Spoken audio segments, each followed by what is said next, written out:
말씀의 제목은 요한복음을 기록한 이유입니다. 요한복음을 기록한 이유. 결혼을 앞둔 자매들의 고민이 있습니다. 내가 이 인간을 어떻게 믿고 결혼할 수 있느냐, 이제 이런 고민이 있습니다.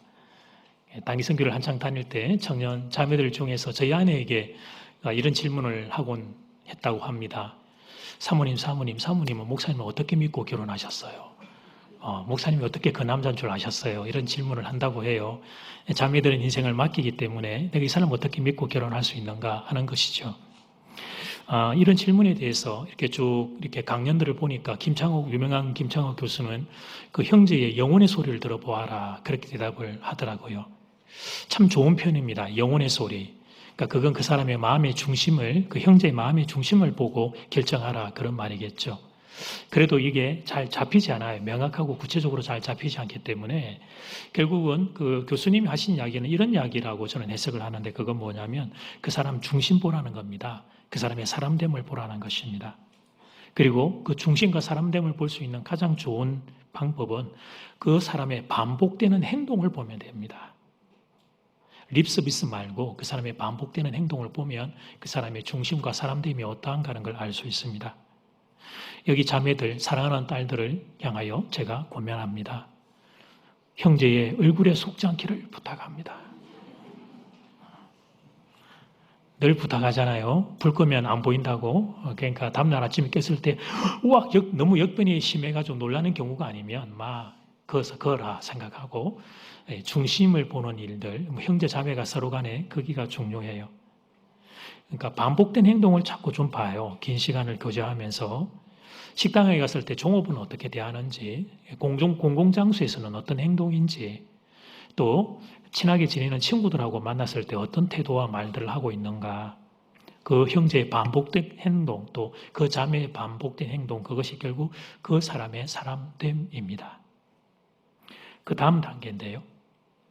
사람을 확인할 때는, 그러니까 사람의 영혼의 소리를 확인하고 그 사람의 반복된 행동을 보면 그 사람의 진가를 우리가 알 수 있습니다만, 하나님의 음성은 어떻게 듣죠? 하나님은 영이셔서 보이지 않는데 하나님의 음성은 어떻게 들을 수 있을까? 지난주 하나님의 음성을 듣고 싶어요 1탄, 오늘 2탄인데 하나님의 음성을 들을 수 있는 가장 안전하고 가장 확실한 길은 결국 성경 말씀인 줄 믿습니다. 우리는 말씀을 통해 하나님을 만나게 됩니다. 우리는 말씀을 통해 예수님의 음성을 듣게 됩니다. 이게 가장 안전하고 가장 확실한 길입니다. 오늘 본문은 그런 비밀을 담고 있습니다. 첫 번째는 말씀의 중요성. 같이 외쳐볼까요? 말씀의 중요성.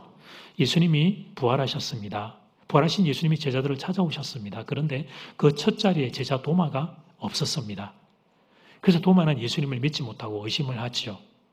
다시 예수님이 두 번째로 제자들에게 나타나셨습니다. 그 자리에 도마가 있었습니다.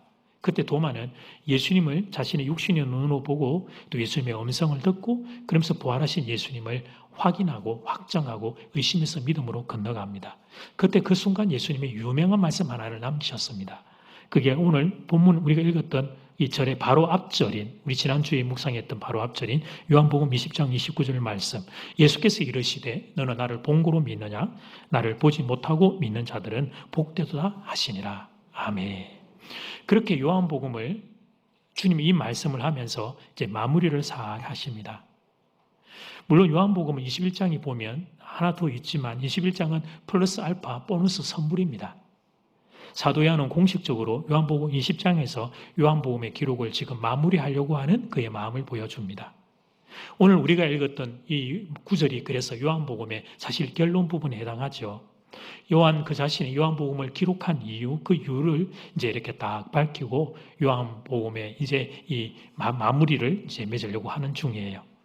그런데 그렇게 정리하면서 요한의 마음에 이렇게 덜컥하고 걸리는 것이 하나 있었습니다. 그것은 신앙의 의심이라고 하는 주제였습니다. 도마가 대표 주자였습니다.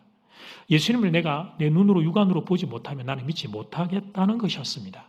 그런데 이런 의심은 사실 도마만의 문제가 아니라 다른 제자들도 다 가지고 있었고 거기였습니다. 도마는 용기를 내서 이렇게 말을 했을 뿐이고 다른 제자들은 마음속에 의심이 있는데 표현을 못하는 차이였던 거죠. 그리고 이 글을 쓰고 있는 요한도 당시에 요한복음 20장의 그 시점에 부활하신 예수님을 만날 그때 그 자신도 의심이 없지 않았어요. 그럼 어떻게 할 것인가?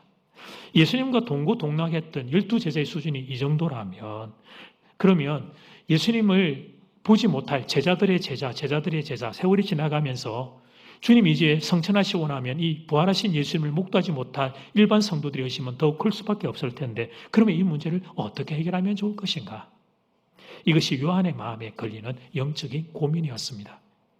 마태, 마가, 누가 요한복음을 사복음서라고 부릅니다. 그런데 마태, 마가, 누가 세 복음서와 마지막에 있는 요한복음서에는 기록의 시기의 차이가 발생합니다. 마태, 마가, 누가 세 개의 복음은 대략 AD 60년경에 기록되었습니다. 그런데 요한복음은 또 30년의 세월이 뒤에 90년경에 기록이 됩니다. 사도 요한은 다른 제자들과 다르게 특별한 사명을 두 가지 부여받았는데 첫 번째는 예수님의 육신의 어머니 마리아를 섬기는 사명을 부여받았습니다. 그래서 그 어머니 마리아를 모시고 요한은 여기저기로 도망다니고 피해 다녀야 했죠. 또 한 가지 더 마지막 말씀 주님 오실 날을 그렇게 예고하는 그 요한계시록을 받아 기록하는 사명을 요한이 하나님께 받았던 거예요. 그래서 일찍 순교했던 다른 제자들과 달리 사도 요한은 성경 학자들을 보면 대략 90세, 한 90세라고 하는 노령의 세월까지 이 땅에 남아서 사역을 하십니다. 여러분 보는 게 사도 요한의 추정 그림입니다. 아마 반모섬의 감옥 안에서 요한계시록의 말씀을 받아 기록하고 있는 것은 아닌지 요한 1서, 2서들일 수도 있고 요한복음일 수도 있는 이제 그런 모습을 여러분 보고 계셔요. 그런데 초대교회는 이미 마태, 마가, 누가복음이 쪽복음의 형태로 그렇게 교회 가운데 돌고 있었습니다. 그런 성경은 돌고 있지만 그러나 또 일어나는 안타까운 일은 뭐냐면 도마를 필두로 해서 그 위에 많은 성도들이 의심이라고 하는 주제에 그냥 팍팍 쓰러지고 넘어지고 있었던 거예요. 나름 꽤 신앙이 있다고 생각했던 성도들도 신앙의 의심에 넘어지는 안타까운 일들이 많이 일어나고 있었습니다. 신앙의 중진들, 이름을 좀 날렸던 이들 중에 배교하는 일들이 일어나곤 했던 거예요. 가장 큰 문제는 예수가 안 보인다는 것이었습니다. 그래서 이런 성도를 돕고자 사도 요한이 복음서를 30년경 뒤에 추가로 기록하게 됩니다. 그것이 바로 요한복음입니다. 오늘 본문 31절은 이런 배경으로 이해하면 보세요. 오직 이 요한복음을 기록하면 너희로 예수께서 하나님의 아들 그리스도임을 믿게 하려 함이요. 이걸 믿어야 이어서 또 너희로 그것을 믿고 예수의 이름을 힘입어 생명을 얻게 하려 함이니라. 아멘. 그러니까 이 말씀을 뒤집어 말하면 예수님을 믿지 못하게 하는 장애물이 많이 있었다는 거예요. 앞에서도 말씀드리지만 그 가장 큰 장애물은 육신의 예수 그리스도가 성천하시고 더 이상 자기들 눈앞에 보이지 않는다는 한계였던 거죠. 그래서 이런 영적인 고민 끝에 기록된 이 요한복음은 앞에 있는 세 개의 복음서와 크게 구별되는 점이 있습니다. 그것은 예수님의 말씀을 상대적으로 많이 기록한 겁니다. 앞에 있는 세 복음서는 예수님의 사역, 어떤 행적을 많이 소개하고 있다면 요한복음은 예수님의 설교, 말씀에 많은 지면을 할애합니다. 사도 요한이 생각하기에 결국은 말씀이라고 판단했던 것입니다. 한 사람의 인생을 생명으로 인도하는 길, 그 사람의 생명을 지키는 길은 결국은 말씀이라고 결론을 내렸던 것입니다. 요한복음에는 예수님의 말씀이 많습니다. 그 중에 앞거는 요한복음 13장, 14장, 15장, 16장 무려 4장에 걸쳐 기록되어 있는 고별 설교입니다. 다른 세 복음서와는 그 분량에 있어서 압도적인 차이를 보입니다. 사도 요한의 마음을 알게 되는 대목입니다. 결국 말씀이라는 것입니다. 결국 예수의 말씀이 우리의 생명을 지킨다는 것입니다. 우리의 믿음을 지킨다는 것입니다. 우리의 인생을 지켜낸다는 것입니다. 그래서 여러분 우리가 지금 오늘 66회차니까 제1회차에 시작했던 요한복음 1장 1절의 시작도 독특해요. 요한복음 1장 1절 말씀 같이 읽어볼까요? 시작. 태초에 말씀이 계시니라. 이 말씀이 하나님과 함께 계셨으니 이 말씀은 곧 하나님이시니라. 아멘. 하나님이 말씀으로 천지를 창조하셨습니다. 그게 창세기 1장 1절의 사건이죠. 그런데 그것을 요한복음 1장 1절로 끌고 와서 요한이 하는 이야기가 뭐냐면 그 말씀이 하나님이라는 사실을 선포합니다. 하나님은 곧 말씀이십니다. 그런데 요한은 이 정도에서 멈추지 않아요. 이제 1절을 말씀은 되었고요. 요한복음 1장을 조금 더 전개해서 가보면 요한복음 1장 14절을 보면 그 말씀이 예수 그리스도 연결돼요. 말씀이 육신이 되어 우리 가운데 거하심에 예수 그리스도 그분이 우리가 그의 영광을 보니 아버지의 독생자의 영광이요 은혜와 진리가 충만하더라. 아멘. 말씀이 육신이 되어 우리 가운데 오신 분은 예수 그리스도 우리 주님이십니다. 그러니까 사도 요한은 예수님이 곧 말씀이라고 선언한 거예요. 말씀의 중요성입니다. 말씀은 곧 하나님입니다. 말씀은 곧 예수님인 줄 믿습니다. 자, 이제 질문입니다. 우리 마음을 점검해 봅시다. 나는 말씀을 이 정도로 과연 생각하고 있는가? 안타깝게도 우리 둘러보면 많은 사람들이 성경 말씀을 우습게 여깁니다. 세상 사람들만 그런 것이 아니라 성도들도 그렇게 생각합니다. 책을 읽지 않는 시대의 영향력이 크게 한몫을 하고 있습니다. 스마트폰을 필두로 영상물과 미디어에 우리는 모두가 과도하게 중독되어 있습니다. 중독. 저보다 위로 연배는 모르겠고 저 동년배부터 저 밑으로는 마음으로 아니요, 손들어 봅시다. 하루에 나 유튜브 1시간 미만으로 본다는 분. 자, 한 4명, 5명. 하루에 유튜브 1시간 이상 보는 거 중독입니다. 글쎄, 중독을 남의 이야기로 자꾸 생각하는데 중독이라고요, 중독. 눈 뜨면 보고, 자기 전에 보고, 시간 나면 보고, 기다리는 시간 동안에 보고. 중독이에요, 중독.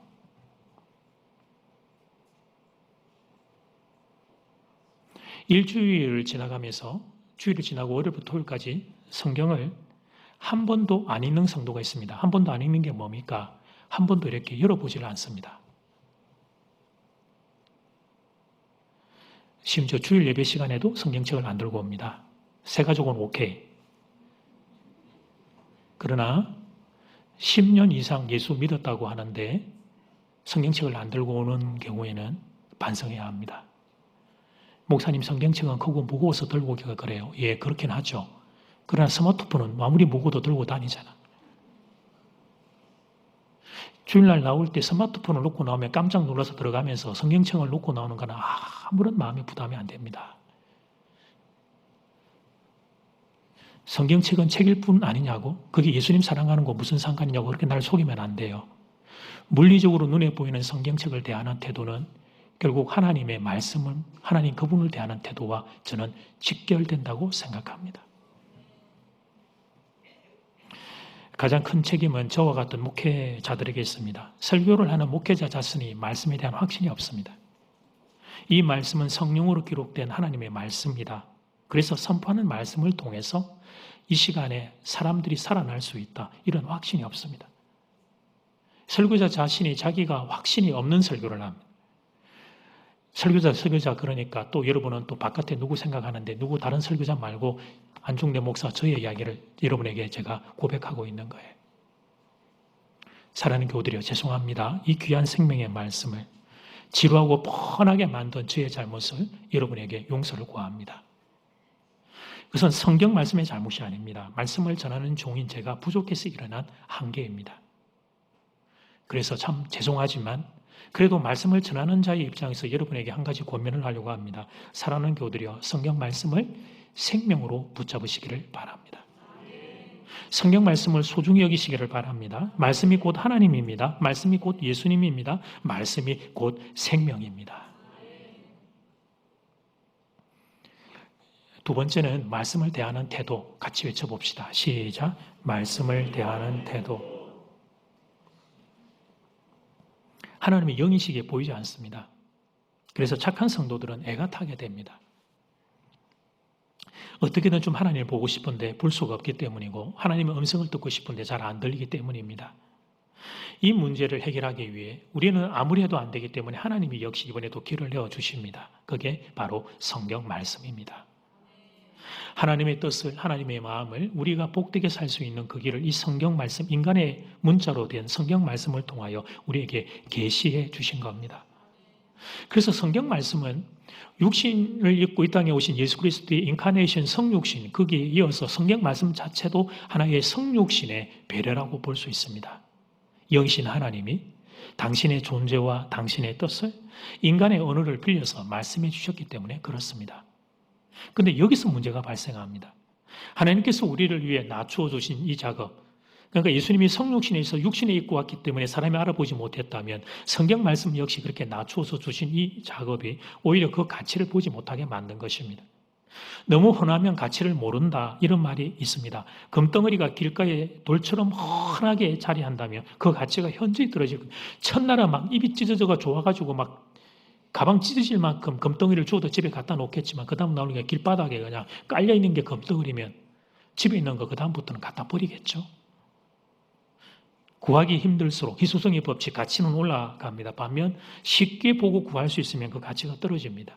성경이 전 세계의 언어로 번역이 되고 인쇄술의 발달로 싼값의 성경책을 구할 수 있게 되었습니다. 이 사실 자체는 축복입니다. 내 나라의 언어로 된 성경책을 그것도 싼값에 구할 수 있다는 건 축복입니다. 그런데 이 축복이 오히려 저주가 되는 현상이 발생했습니다. 성경의 소중함과 가치를 잃어버린 것입니다. 쉽게 구할 수 있다 보니까 이거 별거 아닌가 보다 이렇게 생각하게 된 것입니다. 저희 장인 어른께서 소천하신 지 1년 조금 더 되었습니다. 서울의 한 교회를 평생 섬기신 원로 장로님이십니다. 수년 전에 저희가 저희 옆으로 모셨습니다. 서울에 계실 때 전화드리면 여러분이 부모님도 다 그러시죠. 다 늘 괜찮다 그러시죠. 괜찮다 그러셨는데 어느 날 목소리가 이상해서 조금 확인을 해보니까 장인 장모님 두 분이 저희들 몰래 수술을 하고 한 분은 환자로 병원에 한 분은 간호하는 분으로 그래 있는 걸 뒤늦게 제가 알고 그래서 이제 저희가 좀 반강제로 모셨습니다. 그렇게 계시다가 돌아가시면 정말 죄송할 것 같아서 마지막을 그래도 좀 모셔야 되겠다 해서 모셨습니다. 저희 교회를 다니면서도 저희 목회에 방해가 안 되기 위해 조용히 다니셨습니다. 성도님 여러분들에게 폐가 안 되기 위해서 조용히 두 어른이 예배드리고 그렇게 이제 귀가하시고 그러셨습니다. 근데 저를 볼 때마다 장인 어른께서 종종 하셨던 저를 향한 격려가 있습니다. 안 목사, 우리 안 목사, 지금처럼만 하면 됩니다. 다른 무엇보다 설교 말씀에 집중하면 됩니다. 나는 안 목사 설교 들을 때마다 매번 은혜를 받아요. 내 평생 다른 데서 들어보지 못한 귀한 설교를 들어서 얼마나 감사한지 몰라요. 교회에 이런저런 프로그램 필요하지만 안 목사, 성도는 설교 듣고 싶어요. 설교 듣고 싶어요. 그렇게 부탁을 하셨어요. 사실 제가 감당치 못할 칭찬이었습니다. 그리고 이건 제가 그런 수준은 아닌데 그런 목회자가 되어달라는 부탁이시구나 하는 걸 알고 더욱더 노력을 했습니다. 말씀 준비하다가 제가 쓰러질 각오를 하고 준비를 했습니다. 언제나 이번 주보다 다음 주의 설교가 더 좋은 설교가 되기 위해 16년을 그렇게 계속해서 달려왔는데 저희 부친도 저희 장인어른 천국 가신 것보다 한 2개월 먼저 천국을 가셔서 1년 조금 전에 떠나셨는데 저희 부친도 그 한 교회를 섬기셨던 평생 섬기셨던 원로 장로님이셨어요. 그래서 비슷한 이야기를 저에게 하셨어요. 제가 여러분을 섬기는 장전제일교회 담임 목사가 되고 나서 댁에 이제 가서 인사드리러 갔을 때 부친이 저에게 이런 부탁을 하셨습니다. 안 목사, 교인들은 말이야 한 주간 세상에 나가서 입에 단내가 훅훅 나는 세상에서 죽을 둥살둥 그렇게 살다가 주일날 교회에 와가지고 설교 말씀 한마디 그 말씀 듣고 일주일 살아갈 힘을 얻는다. 그러니까 목사 설교 준비에 최선을 다해야 한다. 그래서 두 분 아버지의 권면을 듣고 그렇게 살려고 노력을 했습니다만 그래도 늘 부족했습니다. 매주일 설교가 끝나고 나면 후회가 얼마나 밀려오는지 이 귀한 생명의 말씀을 가지고 나는 왜 설교를 이것밖에 못했을까?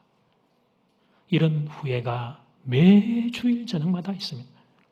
토요일 저녁이면 빚쟁이가 야반 도주하듯이 도망치고 싶은 마음이 들었습니다. 주일날 여러분을 귀한 생명의 여러분을 말씀을 들고 만나야 되는데 부족한 저의 모습 때문에 주일 저녁이면 또 부끄러움의 얼굴이 그냥 늘 달아올라서 어디 숨을 곳을 찾고 싶은 그런 마음들이었습니다. 그런데 하나님이 그래도 저를 불쌍히 여겨주셨습니다. 저의 실력은 영 꽝이고 형편없는데 말씀을 대하는 이 태도를 그나마 예쁘게 봐주셨습니다. 그동안의 주일 설교에 적지 않은 성도님들이 눈물로 말씀 받는 것을 보게 해주셨습니다. 물론 그렇지 않은 성도님들도 계십니다. 제 설교가 은혜가 되지 않아 조는 분들도 계십니다. 오늘도 조는 분이 다행히 없습니다. 근데 그런 분을 볼 때마다 더 큰 책임감을 느낍니다. 책임감. 그렇습니다. 결국은 여러분이 조는 건 제 설교가 은혜가 안 돼서 조는 건 제 책임이지 뭐 그걸 누구한테 제가 탓을 할 수 있겠어요. 이와 관련해서 여러분의 이전에 들려드린 바 있는 서울여대 신학과의 장경철 교수님의 이야기입니다. 그 학교는 기독교 학교이기 때문에 채플이 있습니다. 어느 학교나 그렇지만 채플 시간에 학생들의 태도는 엉망입니다. 막 그냥 반강제로 이렇게 끌려온다 그런 느낌이 있는 거죠. 근데 그날 그 채플 시간에 설교를 하는데 한 학생이 졸고 있었어요. 문제는 제일 앞자리에 앉아서 졸고 있는 거예요. 설교하다 자꾸 마음에 걸려요. 아이씨, 졸라면 뒤에 앉아있지. 말을 못하고 그 목사님이, 교수님이 그러다가 도저히 참지 못해서 깨웠어요. 그 졸고 있는 학생은 사인을 줘도 조는 학생은 일어나세요. 그래도 얼마나 깊이 딥슬립이 들어갔는지 깨지를 않아요. 그러니까 옆에 있는 학생 보고 그 옆에 좀 깨우라 그런 거예요. 그랬더니 그 이야기를 들은 학생이 이렇게 말을 했어요. 재우기는 지가 재워놓고 깨우기는 남 보고 깨우라 그러는.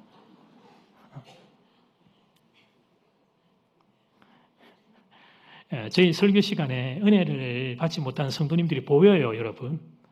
여기 이렇게 앉아 계시면 7, 80%는 제 눈에 들어옵니다. 안타까운 것은 저의 인기 여부 이런 게 아니에요. 그분들이 성경의 말씀의 가치를 놓치면 어떻게 할까? 그런 안타까움이에요. 성경은 하나님 말씀인데 예수를 믿고 생명을 누릴 수 있는 강력한 길인데 그 말씀과 멀어져 있기 때문에 그렇습니다. 말씀의 능력과 관계없는 상태에 있기 때문에 그렇습니다.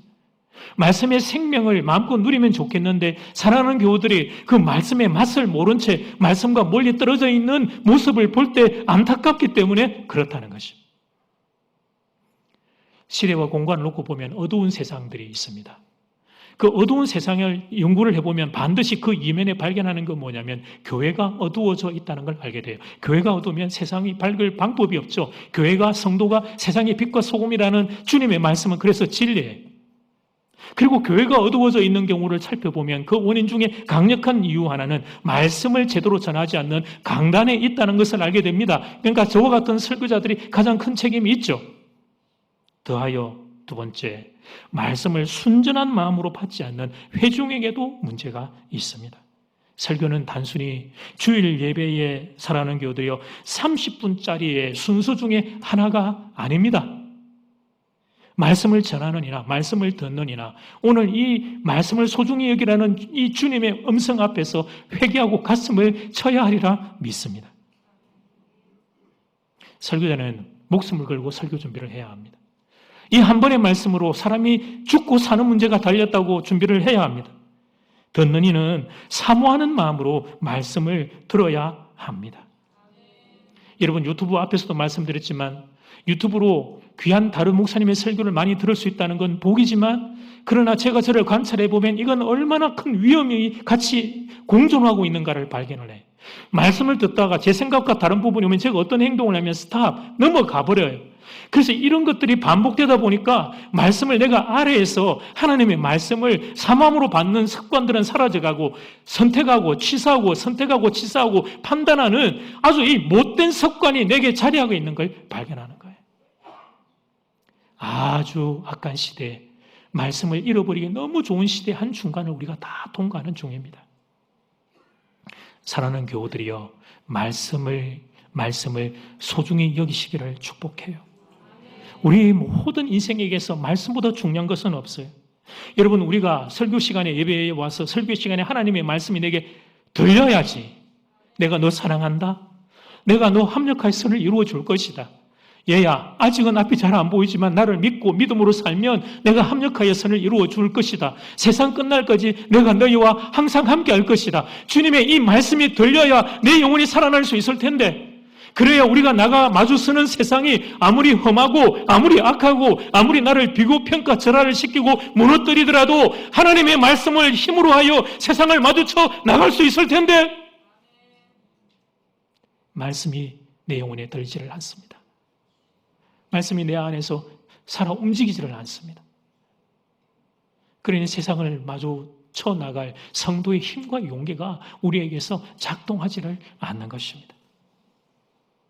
이 안타까운 형국을 어떻게 하면 좋을까? 이 안타까운 형국을. 말씀을 전하는 저부터 말씀을 듣는 여러분도 이 귀한 말씀을 생명으로 여길 수 있기를 축복합니다. 여러분, 저도 말씀을 더 소중히 여기고 말씀 준비에 더 진력하겠습니다. 그러면 여러분도 말씀을 소중히 여겨주시기를 부탁드립니다. 말씀을 대하는 태도, 이것이 결국은 우리들의 신앙의 성부처가 될 겁니다. 틀림없습니다. 앞으로의 시대는 더 어두운 시대가 될 거고, 이 더 어두운 시대는 여러분에게서 분명히 한 가지를 빼앗아갈 것인데, 그것은 하나님의 말씀을 빼앗아갈 겁니다. 뺏기면 안 돼요. 말씀을 소중히 여기는 이들은 생명을 얻게 될 것입니다. 그러나 반대로 말씀을 가볍게 여기는 이들은 생명과 차단될 것입니다. 말씀을 소중히 여기십시오. 말씀을 소중히 여기십시오. 말씀을 소중히 여기시기를 축복합니다. 구체적인 거, 실제적인 거 한 두 가지만 좀 나누어 봅시다. 토요일은 좀 일찍들 주무세요.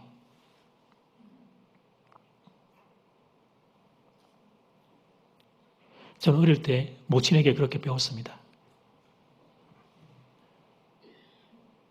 주일날 가서 맑은 영혼으로 말씀 들으려면 토요일날 일찍 자는 게 좋다. 율법주의 그렇게 생각하면 안 돼요, 여러분.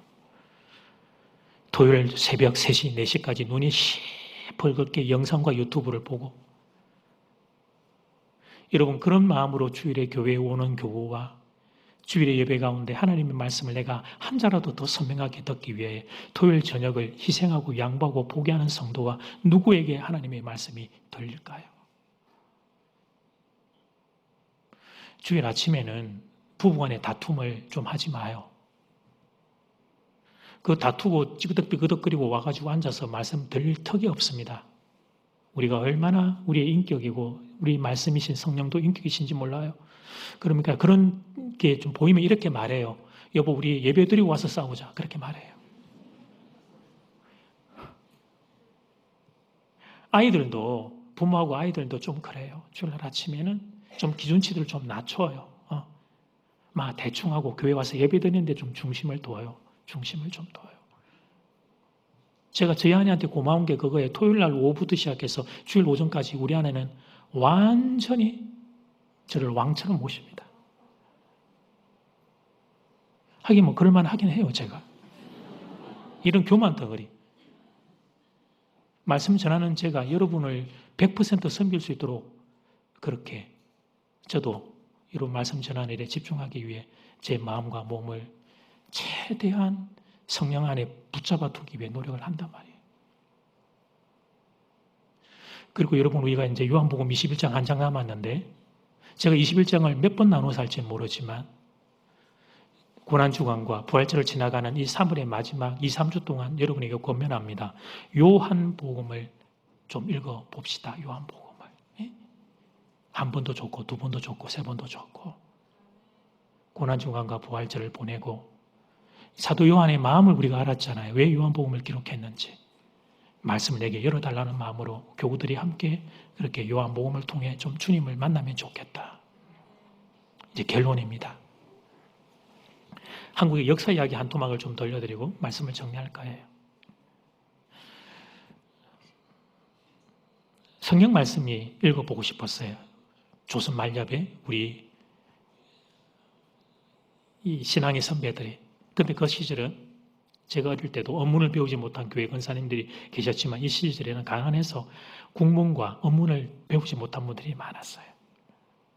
성경이 너무 읽고 싶은 거예요. 그래서 한국에 그때 조선 말엽이 일어났던 운동이 국문운동이라는 게 있었어요. 국문운동. 한글을 배우는 국문운동이 일어났던 가장 큰 동기가 뭐냐면 성경, 그래도 내가 한번 읽어보고 천국 가고 싶다. 이 성경을 배우고 싶은 열심이 사경회로 이어집니다. 조사할 사자, 경자는 길경자예요. 길도 성경 말씀을 더 열심히 연구하고 싶은 마음이 한국 땅에 독특한 사경행을 불러일으켰고 한국 대백과 사전에서 찾아본 사경의 정의는 이러합니다. 기독교에서 성경 강해와 연구를 중심으로 모인 집회를 사경회라고 한다.